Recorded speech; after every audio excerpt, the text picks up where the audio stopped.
नमस्कार दोस्तों, क्या आप हमेशा पेट की समस्याओं से परेशान रहते हैं? क्या ऐसा होता है कि बाहर की कोई भी चीज़ें, समोसे, तेल में छने हुए पकौड़े या कोई भी इस प्रकार की चीज़ें खाते ही आपका पेट खराब हो जाता है, आपको शौच के लिए जाना पड़ता है?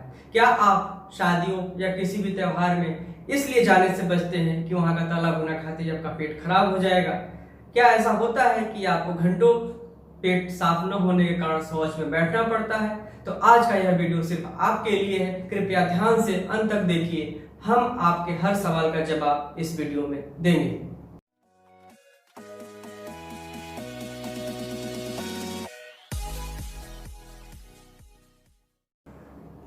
कुछ लोग की ये भी समस्या होती है कि जब भी वो शौच के लिए जाते हैं तो एक बार में उनका पेट साफ नहीं होता।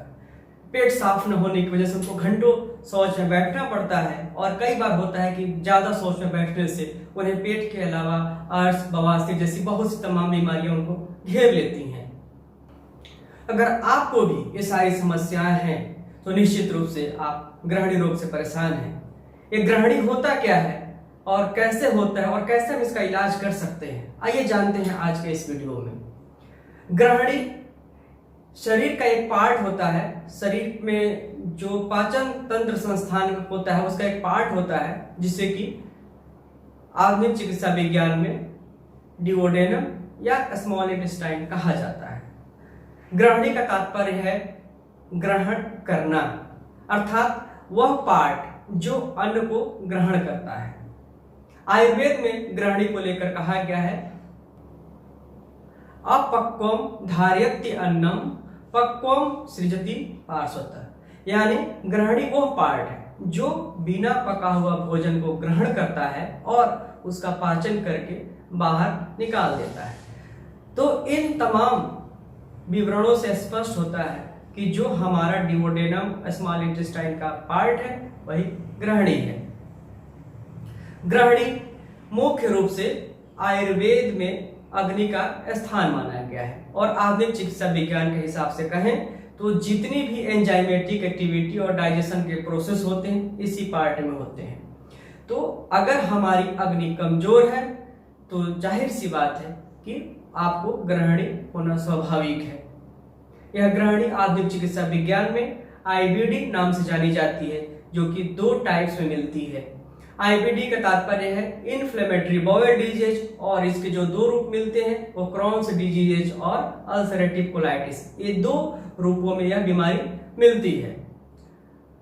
विश्व में एक अनुमान के मुताबिक 1 लाख में 150 से 200 पेशेंट्स इसके मिलते हैं, जो कि हर साल लगभग इतने ही संख्या में इन मरीजों की वृद्धि भी होती रहती है।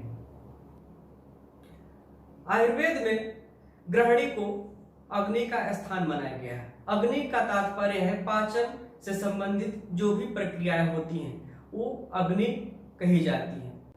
ग्रहणी रोग में अग्नि मंद होती है, अर्थात जो भी हमारे पाचन से संबंधित क्रियाएं होती हैं वो कम होती हैं, जिस वजह से यह रोग होता है। आयुर्वेद में ग्रहणी के लक्षणों का उल्लेख करते हुए आचार्यों ने बताया है अतिसृष्टम विबद्धम वा द्रवम तदुपदिश्यते तृष्णा आरोचक वैरस्य प्रसेक तमकान्विता लोहानुगंधि तिक्ताम्ल उद्गारश्च अस्य जायते। इसी ग्रहणी का एक थोड़ा सा और जब क्रोनिक स्टेज होता है उसको संग्रह ग्रहणी के नाम से बताया गया है। संग्रह ग्रहणी के लक्षणों में आचार्यों ने बताया है कि पक्षान मसाद दशहाद व नित्यम व अथ मुंचति, अर्थात यह बीमारी किसी किसी को प्रतिदिन होती है, किसी को 10 दिन के अंतराल पे, किसी को 15 दिन के अंतराल पे और किसी को 1 महीने के अंतराल पे ज्यादा परेशान करती है। फिर इसी के लक्षणों में आचार्यों ने कुछ बताया है कि दीवा प्रकोपो भवति रात्रौ शांतिम ब्रजेच्छया, यानी कि यह बीमारी दिन में अधिक परेशान करती है और इसके मुकाबले रात में थोड़ी सी शांत हो जाती है। तो यह प्रमुख रूप से ग्रहणी का लक्षण बताया गया है आयुर्वेद में, जो कि आधुनिक चिकित्सा विज्ञान में बताए गए इन्फ्लेमेटरी बाउल डिजीज के सिम्टम से पूरी तरीके से मेल खाते हैं। तो अब हम आप बात करते हैं कि ग्रहणी अगर आपको हो गया है तो किन किन उपायों से आप इसे नियंत्रित कर सकते हैं। तो ग्रहणी में अब तक जो बताया गया है कि अग्नि की विकृति प्रधान रूप से होती है। तो हम अपने आहार विहार में उन सभी चीजों का समावेश करें जो हमारी अग्नि को सामान्य करती है, या फिर यदि अग्नि हमारी विकृत हो गई है तो उस अग्नि को नियंत्रित करती है। तो ऐसे में हमें क्या क्या खाना चाहिए? सबसे पहला है कि हमको सादा और सुपाच्य भोजन करना चाहिए। सादा का तात्पर्य यह है कि आपके भोजन में नमक, तेल और जो भी वसा की मात्रा है काफी नियंत्रित और कम मात्रा में होनी चाहिए। और सुपाच्य का तात्पर्य है कि जो भी आप भोजन करें वो समय से पच जाए, क्योंकि ग्रहणी में अग्नि ही आपकी मंद है और विकृत है। अगर ऐसे में आप सुपाच्य भोजन नहीं लेते हैं तो आपकी अग्नि पहले से विकृत है, वो और अधिक विकृत हो जाएगी, जिससे कि आपका ग्रहणी रोग और बढ़ जाएगा। अब इसके बाद आता है कि खाने में हम क्या क्या लें। तो खाने में जितनी भी हैं फाइबर युक्त चीजें, सब्जियां ज्यादा से ज्यादा हमें प्रयोग करनी चाहिए। फाइबर युक्त भोजन लेने से यह हमें लाभ मिलता है कि जो भी हम खाना खाते हैं एक तो समय पे पच जाता है, दूसरी चीजें हैं कि वह आंतों की क्रियाशीलता, गतिशीलता को नियंत्रित करती है, और जब भी हमें कॉन्स्टिपेशन की या लूज मोशन की शिकायत होती है तो जो भी फाइबर युक्त भोजन लेते हैं उसको भी वो ठीक रखता है। तो हमें अपने खाने में पर्याप्त मात्रा में फाइबर युक्त भोजन लेना चाहिए। इसके अलावा कच्ची सलाद और सब्जियों को लेने से बचना चाहिए। मतलब जब भी हम कोई भी भोजन लें वह ठीक से पका होना चाहिए, क्योंकि कई बार होता है कि कच्ची सलाद लेने से हमें पेट की समस्या पहले से भी कहीं ज्यादा बढ़ जाती है। इसके अलावा भोजन में हमें छाछ का प्रयोग अधिक मात्रा में करना चाहिए। अब छाछ कौन सा होना चाहिए ये ज्यादा महत्वपूर्ण है जानना, क्योंकि छाछ मार्केट में बहुत से बने हुए आते हैं जिसमें कि बहुत मसाले पड़े होते हैं, तो ये छाछ हमारे लिए लाभदायक नहीं होते, ये हमको फायदे की जगह नुकसान पहुंचा सकते हैं। छाछ का मतलब होता है ताजे दही से बना हुआ और पूरी तरीके से मक्खन निकाला हुआ छाछ। तो जब भी अगर हम छाछ का प्रयोग करें तो बिल्कुल ताजे दही का निकाला हुआ हो और उसमें से पूरी तरीके से मक्खन निकाल दिया गया हो, तो यह छाछ हमारे पेट के लिए फायदेमंद होता है। छाछ के बारे में तो यहाँ तक भी बताया गया है कि यह जो है जैसे देवताओं के लिए अमृत होता है वैसे मनुष्यों के लिए छाछ होता है। तो आप समझ सकते हैं कि छाछ हमारे लिए कितना महत्वपूर्ण है। दूसरी बात यह है कि जो छाछ होता है इसका गुण होता है दीपन, ग्राही और लघु। दीपन का मतलब होता है कि जो अग्नि मंद हुई है उस अग्नि को बढ़ाता है।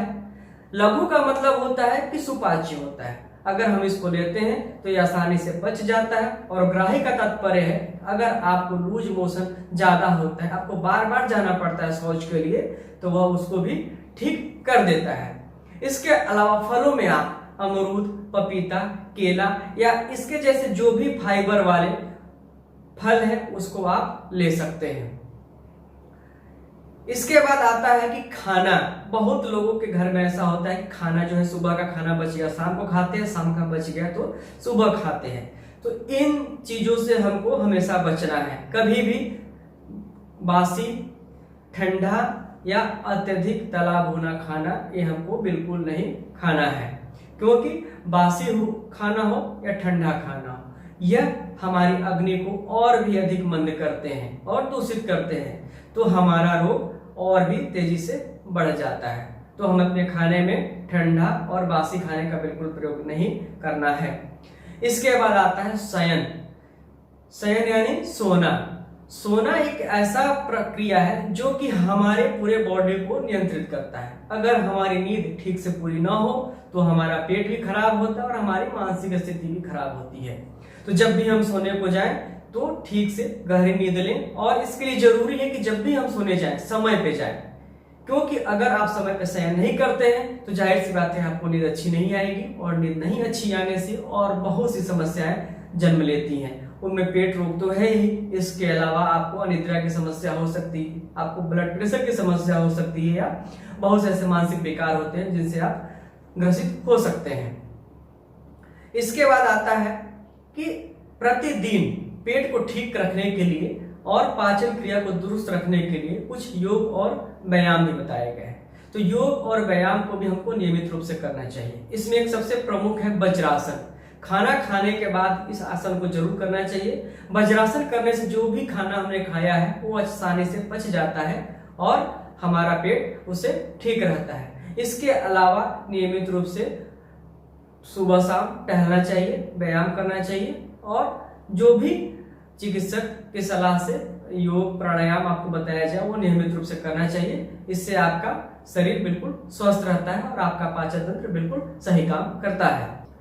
तो अब हम देख चुके हैं कि ग्रहणी रोग के क्या लक्षण होते हैं और आयुर्वेद में इसके बारे में क्या क्या बताया गया है, किन किन उपायों के द्वारा हम इससे अपना बचाव कर सकते हैं। अब बात करते हैं चिकित्सा की, क्योंकि अगर इन सब उपायों से भी आप ठीक नहीं होते तो निश्चित ही आपको इलाज की जरूरत है। तो आयुर्वेद में इलाज दो प्रकार का बताया गया है, एक तो है संशमन चिकित्सा, दूसरा है संशोधन चिकित्सा। संशमन चिकित्सा का तात्पर्य है कि इसमें हम सिर्फ औषधियों के प्रयोग से इस रोग को ठीक करते हैं, और दूसरी चिकित्सा है संशोधन चिकित्सा जिसमें पंचकर्म का प्रयोग किया जाता है। तो संशमन चिकित्सा में सबसे पहले अगर हम औषधियों को प्रयोग से ठीक करते हैं, कोशिश करते हैं कि यह बीमारी ठीक हो जाए, लेकिन बीमारी अगर ज्यादा पुरानी है या बहुत क्रोनिक है, बहुत लंबे समय से है, तो कई बार ऐसा होता है कि सिर्फ औषधियों के प्रयोग से यह बीमारी ठीक नहीं होती, तो ऐसे में संशोधन चिकित्सा भी करानी पड़ती है। संशोधन चिकित्सा में मेन रूप से दो इलाज किया जाता है, वमन और विरेचन। तो वमन विरेचन से जो भी कुपित दोष है वो बाहर निकल जाते हैं और हमारी ग्रहणी की आमाशय की शुद्धि हो जाती है और रोग ठीक हो जाता है।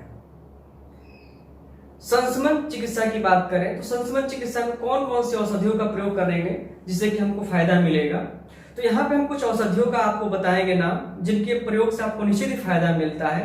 लेकिन कभी भी इन औषधियों का प्रयोग करने से पहले जरूर किसी वैद्य की सलाह ले लें, क्योंकि रोग की अवस्था, रोगी की अवस्था और देश काल की विविधता के आधार पर यह औषधियां अलग अलग रोगियों पे अलग अलग तरीके से काम करती हैं। तो इसलिए जब भी इनका प्रयोग करें किसी चिकित्सक की सलाह अवश्य लें, बगैर सलाह के इनका प्रयोग न करें।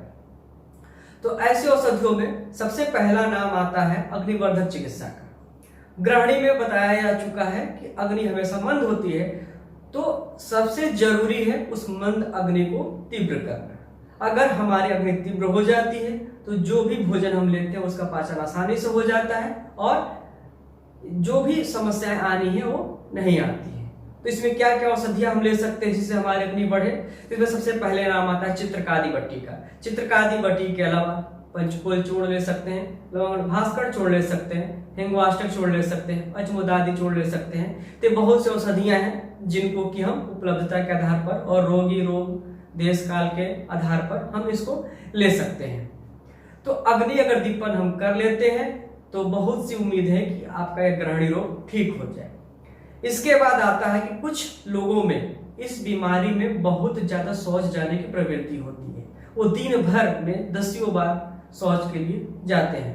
तो ऐसे रोगियों को स्तंभक चिकित्सा करनी पड़ती है और स्तंभक चिकित्सा में हम सबसे ज्यादा प्रयोग करते हैं जाति फलादि चूर्ण का, बिल्वादि चूर्ण का, दाढ़ीमास्टक चूर्ण का। और इसके अलावा स्तंभक योगों में कुछ परपट्टी योगों का उल्लेख किया गया है जो कि इसमें बहुत ही अत्यधिक फायदा पहुंचाते हैं, जिसमें सबसे अच्छा नाम आता है विजय परपट्टी का। विजय परपट्टी के अलावा पंचामृत परपट्टी दे सकते हैं, कुटज परपट्टी दे सकते हैं, और इन सारी औषधियों का प्रयोग करने से निश्चित रूप से निसंदेह बहुत ही फायदा आपको मिलता है। तो आप इस वीडियो में बताए गए सभी उपायों का पालन करें, खान पान के जो भी तौर तरीके बताए गए उनका पालन करें, जो गलत चीजें बताई गई हैं कि किनको नहीं खाना चाहिए उनका भी ठीक नियमित रूप से पालन करें, तो आप निश्चित रूप से इस बीमारी को हरा पाएंगे और आपके जीवन में खुशियां ही खुशियां आ जाएंगी। अगर आपको यह वीडियो पसंद आया तो इसे लाइक करें और सब्सक्राइब करें, जिससे कि जब भी हम कोई स्वास्थ्य संबंधित वीडियो अपलोड करें उसका नोटिफिकेशन आपको मिल जाए, और साथ ही अधिक से अधिक लोगों तक यह वीडियो पहुंचे इसके लिए आप इसे शेयर अवश्य करें।